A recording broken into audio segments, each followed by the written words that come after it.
ಭೂತ ಕರತ ಮೋದಕ ಸದೋಂತಿ ಸಾಧಕ ಕಲಧಾರ ವಸಂತಕ ವಿಲಾಸಿ ಲೋಕ ರಕ್ಷಕ ಅನಾಯಕೈಕ ನಾಯಕ ವಿನಾಶಿತೆ ಬದೇತಕಂ ನತ ಶುಭಾಸುನಾಶಕಂ ನಮಾಮಿತ ವಿನಾಯಕಂ ನಮಾಮಿತ ವಿನಾಯಕಂ ನಮ ಗುರುಬ್ರಹ್ಮ ಗುರುವಿಷ್ಣು ಗುರುದೇವೋ ಮಹೇಶ್ವರ ಗುರು ಸಾಕ್ಷಾತ್ ಪರಬ್ರಹ್ಮ ತಸ್ಮೈ ಶ್ರೀ गुरुवे नमः।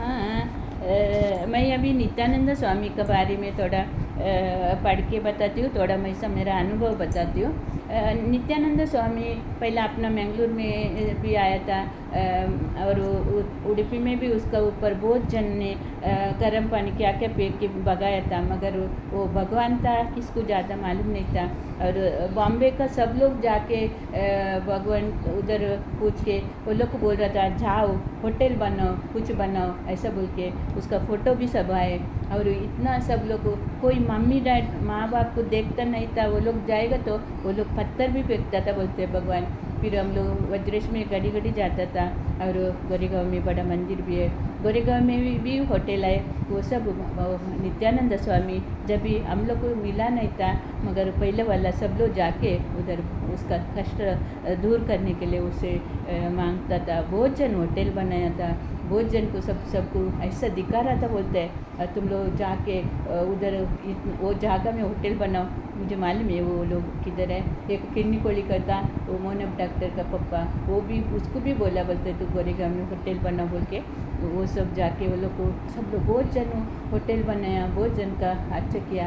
हम लोग का वीरवानी में भी बहुत बड़ा वो नित्यानंद भगवान का ये करके अभी उधर का बच्चे लोग को गलत रास्ते में जाएगा नहीं, क्योंकि वो ऐसा ये व्यवस्था किया उधर का सब लोग मिल के बहुत मेहनत करके किया।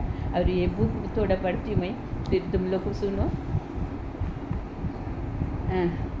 ಪುಂಡಲಿಕ ತನ್ನೊಳಗೆ ಚಿಂತಿಸಿದ, ಈಗ ನಾನು ಹೋಗಿ ಆತನನ್ನು ಭೇಟಿಯಾದರೆ ನಾನು ಮುಕ್ತಗೊಳಿಸಿಡುವೆ, ನಾನು ಆತನೊಂದಿಗೆ ಲೀನವಾಗುವೆನು. ಆದರೆ ಆತನನ್ನು ತಿಳಿಯಲೊಡ್ಡದವನು ಅವನು ಹೇಗೆ ತಾನೇ ಆತನ ಅನುಗ್ರಹವನ್ನು ಅನುಭವಿಸಬಲ್ಲನು? ನಾನು ಕೇವಲ ನನಗಾಗಿ ಮಾತ್ರವೇ ಆತನ ಪ್ರೇಮವನ್ನು ಇರಿಸಿಕೊಳ್ಳಲಾರೆ. ನಾನು ಕೂಡ ಇತರರೊಂದಿಗೆ ಆತನ ಪ್ರೇಮವನ್ನು ಹಂಚಿಕೊಳ್ಳಬೇಕು. ನಾನು ಆತನ ದಿವ್ಯ ಪ್ರೇಮವು ಪ್ರತಿಯೊಬ್ಬರಿಗೂ ಪಸರಿಸಬೇಕೆಂದು ಇಚ್ಛಿಸುವೆನು. ನಾನು ನನ್ನ ಕರ್ತವ್ಯವನ್ನು ಮಾಡಬೇಕು, ನಾನೀಗ ಬಿಟ್ಟು ಹೋಗಲಾರೆ. ಹಾಗೆ ಪುಂಡಲಿಕನು ಭಗವಾನ್ ವಿಠಲನ ಬಳಿ ಹೇಳಿದ, ಓ ವಿಠಲ, ನಾನು ನನ್ನ ಹೆತ್ತವರಿಗೆ ಸೇವೆ ಸಲ್ಲಿಸುವುದರಿಂದ ಬಹಳವಾಗಿ ತೊಡಗಿಕೊಂಡಿರುವೆ, ಮತ್ತವರು ಈಗಲೂ ಎಚ್ಚರದಿಂದಿರುವರು, ಅವರು ನಿದ್ದೆ ಮಾಡಲಿಲ್ಲ. ಬಳಿಕ ನಾನು ನಿನ್ನೊಂದಿಗೆ ಸೇರುವೆನು. ಈ ರೀತಿ ಹೇಳಿದ ಬಳಿಕ ಪುಂಡಲಿಕನು 2 ಇಟ್ಟಿಗೆಗಳನ್ನು ಇಟ್ಟು ಮತ್ತು ರುಕ್ಮಿಣಿಯವರು ವಿಶ್ರಾಂತಿ ತೆಗೆದುಕೊಳ್ಳುವ ದ್ವಾರದ ಬಾಗಿಲ ಕಡೆ ಎಸೆದನು. ಅದು ಹೇಳಲಟ್ಟಂತೆ ಇಂದಿಗೂ ಆ ದೃಶ್ಯ ಸಂದೇಶವು ಭಗವಾನ್ ವಿಠಲನು ಯಾವ ತನ್ನ ಭಕ್ತರು ತನ್ನ ಹೆತ್ತವರನ್ನು ದೇವರೆಂದೂ ತಿಳಿದು ಪುಂಡಲಿಕನಂತೆ ವಿಧೇಯ ಭಕ್ತನಾಗಿ ಸೇವೆ ಸಲ್ಲಿಸುತ್ತಾ ನನ್ನನ್ನು ಸ್ಮರಿಸಿಕೊಳ್ಳುವನು, ಅಂತಹ ಭಕ್ತರಿಗೆ ಈಗಲೂ ಕಾಯುತ್ತಿರುವೆನೆಂದು ತನ್ನ ಹೆತ್ತವರಿಗೆ ಸಲ್ಲಿಸಿದ ಪ್ರೇಮ ಮತ್ತು ಸೇವೆಗಳಿಂದ ಭಕ್ತ ಪುಂಡಲಿಕನು ವಿಶ್ವದ ಒಡೆಯನನ್ನು ಈ ಪ್ರದೇಶಕ್ಕೆ ಕರೆತಂದ ಭಗವಂತ ವಿಠಲನು ತನ್ನ ಭಕ್ತರಿಗೆ ದರ್ಶನದಲ್ಲಿ ಕಾಣಿಸಿಕೊಳ್ಳುವ ಇಂದಿಗೂ ಇಟ್ಟಿಗೆಯಲ್ಲಿ ಸ್ಥಿರವಾಗಿ ನಿಂತು ಆ ಭಗವಂತ ಎಂದೆಂದಿಗೂ ತನ್ನ ನಿಜ ಶಿಷ್ಯನಾಗಿ ಕಾಯುತ್ತಿರುವ ತಮ್ಮ ಸ್ವಂತ ಹೃದಯಗಳಲ್ಲಿ ಭಕ್ತಿ ಮತ್ತು ಶರಣಾಗತಿಯನ್ನು ಬೆಳೆಸಿಕೊಂಡವರಿಗೆಲ್ಲ ತಾನು ದೊರಕುವಂತೆ ಮಾಡುತ್ತಿರುವ ಅದಕ್ಕೆಂದೇ ವಿಠಲನು ಇಟ್ಟಿಗೆಯ ಮೇಲೆ ತನ್ನೆರಡು ಕೈಗಳನ್ನು ಸೊಂಟದ ಮೇಲೆ ಇರಿಸಿ ನಿಂತಿರುವನು. ಇದು ತನ್ನ ಭಕ್ತರ ಪುಂಡಲಿಕನು ಅತ್ಯುನ್ನತ ಪ್ರೇಮದ ಸಂಸ್ಮರಣೆಗೋಸ್ಕರ ಯಾರು ತಾನೇ ಆತನ ಅಂತಹ ಪುಂಡಲಿಕರಾಗುವರು.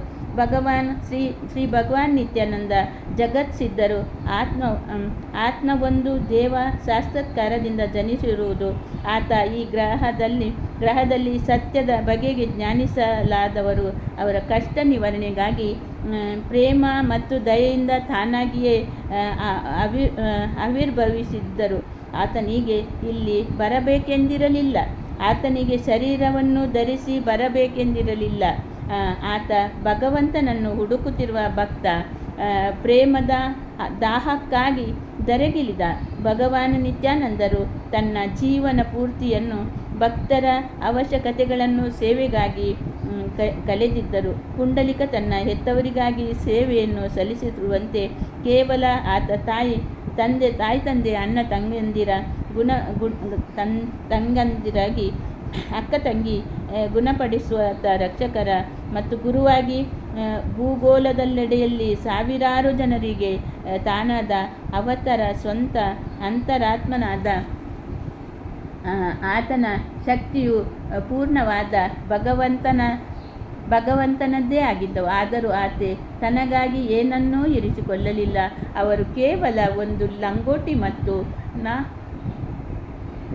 ಸಾಲಿನಿಂದ ಇದ್ದು ಅದೇ ಮರದ ಮಂಚದಲ್ಲಿ ಮಲಗಿಕೊಂಡು ಲೌಕಿಕ ಯಾವುದೇ ಆಸೆಗಳಿಂದ ದೂರವಾಗಿದ್ದರೂ ಅವರ ದೇಹವು ಜೀರ್ಣವಾಗುತ್ತಿದ್ದಾಗ ಅದನ್ನು ಗುಣಪಡಿಸಿಕೊಳ್ಳುವ ಶಕ್ತಿ ಇತ್ತು. ಬಳಿಕ ಶರೀರವಾಗಿ ಬದುಕುಳಿಯುವ ಚೈತನ್ಯವು ಮತ್ತು ಅದರ ಬದಲು ಬಹಳ ಮುಖ್ಯ ಬೋಧನೆಗಳೊಂದಿಗೆ ಅವರು ಬಿಟ್ಟು ಹೋದರು.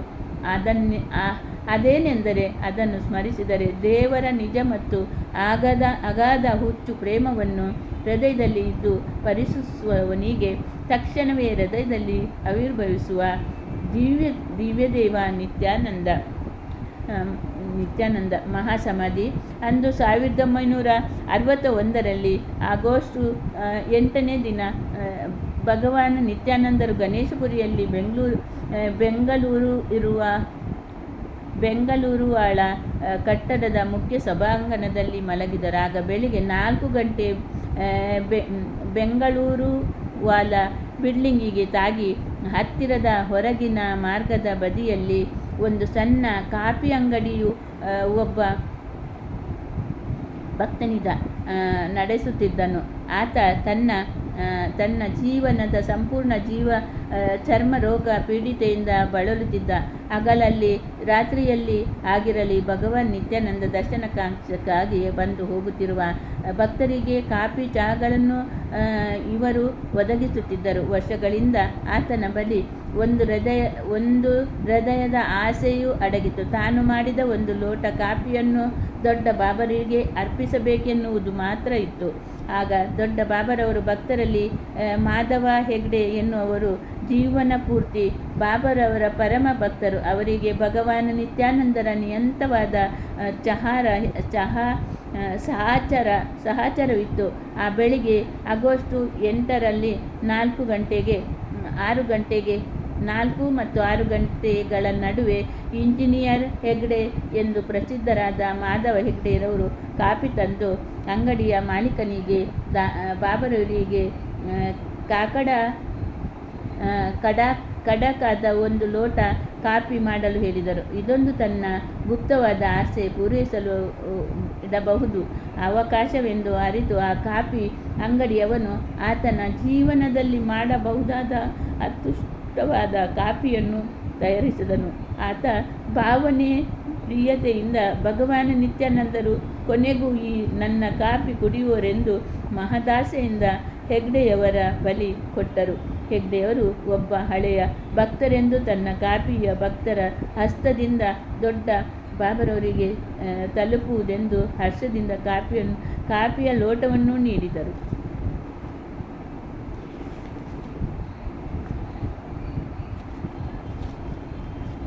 ಹೆಗ್ಡೆಯವರು ಕಾಫಿಯನ್ನು ಹಿಡಿದುಕೊಂಡು ಭಗವಾನ್ ನಿತ್ಯಾನಂದರು ವಿಶ್ರಾಂತಿ ತೆಗೆದುಕೊಳ್ಳುತ್ತಿರುವ ಕೋಣೆಗೆ ಪ್ರವೇಶಿಸಿದರು.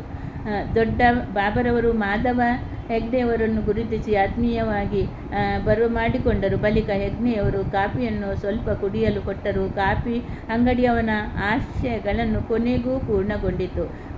ಮಾಧವ ಹೆಗ್ಡೆಯವರು ತನ್ನೆದುರಿಗೆ ಭಗವಾನ್ ನಿತ್ಯಾನಂದರನ್ನು ಜಾಗೃತವಾಗಿ ನೋಡುತ್ತಿದ್ದರು. ಆತ ತನ್ನ ಹೃದಯದಲ್ಲಿ ಅರಿತುಕೊಂಡ ಭಗವಾನ್ ನಿತ್ಯಾನಂದರು ಈಗ ತಾನೇ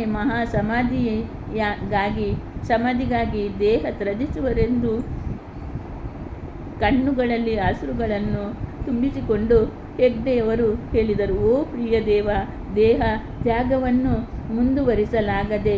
ಬಾಬರವರು ಉತ್ತರಿಸಿದರು, ಹೌದು, ಅದು ಮುಂದುವರಿಸಲಾಗಬಹುದಿತ್ತು. ಕನಿಷ್ಠ ನಿನಗೆ ಭಕ್ತ ಪುಂಡಲಿಕನಂತಹ ಒಬ್ಬರನ್ನು ಕರೆತಂದು ನಿಲ್ಲಿಸಿದರೂ ಕೇವಲ ಒಬ್ಬ ಭಕ್ತ ಪುಂಡಲಿಕನಂತಹ ಒಬ್ಬರನ್ನು ಮಾತ್ರವೇ ನನ್ನ ಬಿಡುಗಡೆಯನ್ನು ಮುಂದುವರಿಸಬಹುದಾಗಿತ್ತು. ಭಗವಾನ್ ನಿತ್ಯಾನಂದರು ಅವನು ಏನನ್ನು ಅನ್ನುತ್ತಿದ್ದರೆಂದರೆ, ಕೇವಲ ಒಬ್ಬ ನಿಜ ಭಕ್ತನಾದನು, ಕೇವಲ ಒಬ್ಬನಾದರೂ ಹುಚ್ಚ ಭಗವದ್ಭಕ್ತ ಯಾರು ತನ್ನನ್ನೆಲ್ಲವನ್ನು ಕೇವಲ ಪ್ರೇಮ ಮತ್ತು ಪ್ರೇಮಕ್ಕಾಗಿಯೇ ಸೇವೆ ಸಲ್ಲಿಸುವ ತ್ಯಾಗಕ್ಕೆ ಬದ್ಧನಾಗಿರುವನು, ಅಂಥವನು ಬಂದು ನಿಲ್ಲಬೇಕೆಂದು ಕೇಳಿದರೆ ಆತ ತನ್ನ ದೇಹಕ್ಕೆ ರೂಪದಿಂದ ಇರಬಲ್ಲ. ಈ ದಿನಗಳ ಬಾಬರವರ ದರ್ಶನಕ್ಕೆ ಬರುತ್ತಿರುವ ಜನರುಗಳು ಕೇವಲ ಆತನ ಅನುಗ್ರಹವನ್ನು ಕೇಳಲು ಭೌತಿಕಗಳಿಗಾಗಿ ಮಾತ್ರವೇ ಒದಗಿಸಿಕೊಳ್ಳಲು ಅಭಿರುಚಿಯನ್ನು ತೋರುತ್ತಿದ್ದರು. ಕೇವಲ ಮಂದಿ ಮಾತ್ರ ಶುದ್ಧ ಪ್ರೇಮಕ್ಕಾಗಿ ಬರುತ್ತಿರಲಿಲ್ಲ. ಪುನಃ ಭಗವಾನ್ ನಿತ್ಯಾನಂದ ಬಾಬರು ಮಾಧವ ಹೆಗ್ಡೆಗೆ ಭರವಸೆ ನೀಡುತ್ತಿದ್ದರು. ಏನೆಂದರೆ, ಅವರು ತನ್ನ ದೇಹ ಬಿಡುವಿಕೆಯನ್ನು ಮುಂದೂಡಬಲ್ಲರು. ಒಬ್ಬ ಪುಂಡಲಿಕನಂತಹ ಭಕ್ತ ಬಂದು ಹಾಗೆ ಮಾಡಿದರೆಂದು ಪ್ರಾರ್ಥಿಸಿದರು ಸಾಕು. ಬಳಿಕ ಅವರು ಅನುಗ್ರಹಿಸಿದರು. ಅಂತಹ ವ್ಯಕ್ತಿಯನ್ನು ತನ್ನ ಬಳಿಗೆ ಕರೆತರಲು ಬಾಬಾ ಬಳಿಕ ಇಂಜಿನಿಯರ್ ಹೇಗೆ ಬಳಿ ಕೇಳಿದರು, ನೀನು ಪುಂಡಲಿಕನ ಥರ ಇರುವಿಯಾ? ಮಾಧವ ಹೆಗ್ಡೆಯವರು ಹೇಳಿದರು, ಇಲ್ಲ ದೇವ, ನಾನು ಅಂತಹ ದೊಡ್ಡದನ್ನು ಹೊರಿಸಿಕೊಳ್ಳಲಾರೆ. ನಾನೊಬ್ಬ ಲೌಕಿಕ ಮನುಷ್ಯ. ಬಳಿಕ ಹೆಗ್ಡೆಯವರು ಮಗುವಿನಂತೆ ಹತ್ತು ಬಿಟ್ಟರು. ಭಗವಾನ್ ನಿತ್ಯಾನಂದರು ಜಗದೊಡೆಯ ವಿಠಲನನ್ನು ಕೆಲವೊಮ್ಮೆ ಜನರಿಗೆ ಗೋಪಾಲಕನಾಗಿ ಕಾಣಿಸುವ ಕಪ್ಪಾಗಿನ ದೇಹವನ್ನು ಲಂಗೋಟಿ ಧರಿಸಿದ ದೊರಗಿನ ಹೊದಿಕೆಯನ್ನು ಭುಜದಲ್ಲಿ ಹೊದ್ದು ಮತ್ತೊಂದು ಕೋಲನ್ನು ಕೈಯಲ್ಲಿ ಹಿಡಿದುಕೊಂಡು ದೊಡ್ಡ ಬಾಬರವರು ಕೂಡ ಲಂಗೋಟಿ ಧರಿಸಿರುವವರು ಮತ್ತು ಮೊದಲು ದಿನಗಳಲ್ಲಿ ಅವರು ಭುಜದಲ್ಲಿ ಹೊದಿಕೆಗಳನ್ನು ದೊಡ್ಡ ಬಾಬರವರು ಭಕ್ತರ ಸಂಕಟದಲ್ಲಿ ಆಪದ್ ಬಾಂಧವನಂತೆ ಬರುತ್ತಿದ್ದರು. ಆದರೆ ಅವರು ಸಾಕ್ಷಾತ್ಕರಿಸಿಕೊಳ್ಳಲು ಅಂತಹ ಸ್ಥಿತಿಯನ್ನು ಗಳಿಸಲು ಒಬ್ಬ ಯಾವುದಾದರೂ ಸಮರ್ಥಿಸಬೇಕೆಂದರೆ ಅದು ನಿಜ ಪ್ರೇಮವನ್ನು ಮಾತ್ರ. ಭಕ್ತಿ ಎಲ್ಲವನ್ನೂ ದೇವರನ್ನು ತಿಳಿದುಕೊಂಡು ಆತನೊಂದಿಗೆ ಲೀನವಾಗುವ ಇರುವಾಗ ಸುಲಭ ಮಾರ್ಗ. ಭಗವಾನ್ ನಿನಗಾಗಿ ಕಾದಿರುವ ಭಕ್ತಿಯಿಂದ, ಇಂತಹ ಉರಿಯುವ ಆಸೆಯಿಂದ ಮತ್ತು ಗುರುವಿಗಾಗಿ ಪೂರ್ಣ ನಿರೀಕ್ಷೆಗಳಿಂದ ನೀವು ಭಗವಂತ ನಿಮ್ಮೆಡೆಗೆ ಬರಲು ಕಾರಣಕರ್ತರಾಗುವಿರಿ. ಈಗಲೂ ಆ ದಿನಗಳು ಪಂಢರಪುರದಲ್ಲಿ ಮಹಾರಾಷ್ಟ್ರ. ಆತ ಈಗಲೂ ಇಟ್ಟಿಗೆಯ ಮೇಲೆ ನಿಂತಿರುವ ಅನಾವರತ. ಅಂತಹ ದೇವರ ಹೆಚ್ಚಿನ ಪ್ರೀತಿಯ ಭಕ್ತರಿಗಾಗಿ ಪಂಢರಪುರದಲ್ಲಿ ಸಾವಿರಾರು ಭಕ್ತರು ನಿಂತ ದೇಗುಲದಲ್ಲಿ ಭಗವಂತ ವಿಠಲನ ದರ್ಶನಕ್ಕಾಗಿ, ಮೂರ್ತಿಯ ಆರಾಧನೆಗಾಗಿ ಕಾದಿರುವರು. ನೀವು ಹೇಗೆ ಪಂಢರಪುರದಲ್ಲಿ ಭಗವಂತನನ್ನು ಸ್ವಾಗತಿಸುವಿರೋ, ಮೊದಲು ಅಪ್ಪಿಕೊಂಡು ಎದೆವಡ್ಡಿ ಮತ್ತು ಕಾಳುಗಳಿಗೆ ಮುಕ್ತಿಗೆ ದೇಗುಲದಲ್ಲಿ ವಿಠಲನ ಮೂರ್ತಿಯನ್ನು ಸ್ಪರ್ಶಿಸಲು ನೀವು ಯಾರೇ ಆದರೂ ಅನುಮತಿಸಿದೆ. ಭಗವಂತ ತೆಗೆದುಕೊಂಡು ಎಲ್ಲರಿಗೂ ಲಭ್ಯವಾಗಿರುವ ಯಾವುದೇ ಜಾತಿ, ಜನಾಂಗ, ಬಣ್ಣ ಮತ್ತು ಏನನ್ನೇ ನೀವು ಹಿಂದೆ ಕರ್ಮ ಮಾಡಿ ಬಂದಿರುವ ಸಹ ಭಗವಂತನ ಅಭೇದ ಸ್ವರೂಪ ಗಣೇಶಪುರಿಯಲ್ಲಿ ಭಗವಂತನು ನಿತ್ಯಾನಂದರ ರೂಪದಲ್ಲಿ ನಿಮಗಾಗಿ ಕಾದಿರುವರು.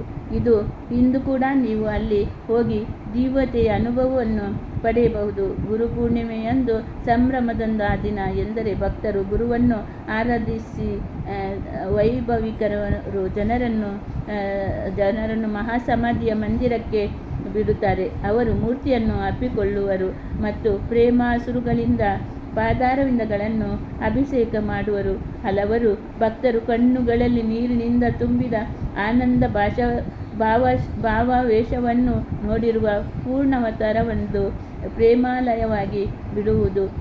ಅದಲ್ಲದೆ ಒಬ್ಬರಿಗೆ ಸ್ವಾಮಿಗಳ ಕಣ್ಣುಗಳು ಪ್ರೇಮದಿಂದ ತುಂಬಿರುವುದನ್ನು ಸಮಾನವಾಗಿ ವೀಕ್ಷಿಸಬಹುದು. ಭಗವಾನ್ ನಿತ್ಯಾನಂದರು ಭಕ್ತರಿಂದ ಅಪೇಕ್ಷಿಸುವುದು ಪ್ರೇಮ ಒಂದನ್ನೇ. ಅಂತಹ ಪ್ರೇಮದಲ್ಲಿ ಭಗವಾನ್ ಮತ್ತು ಶಿಷ್ಯರು ಒಂದಾಗುವರು, ಒಂದಾಗಿ ರಸಾನಂದವನ್ನು ಸವಿಯರು. ಹರೇ ಕೃಷ್ಣ ಕೃಷ್ಣ ಕೃಷ್ಣ ಹರೆ ಹರೆ, ಹರೇ ರಾಮ ರಾಮ ರಾಮ ಹರೆ ಹರೆ. ಹರೇ ಕೃಷ್ಣ ಕೃಷ್ಣಾರ್ಪಣಮಸ್ತು.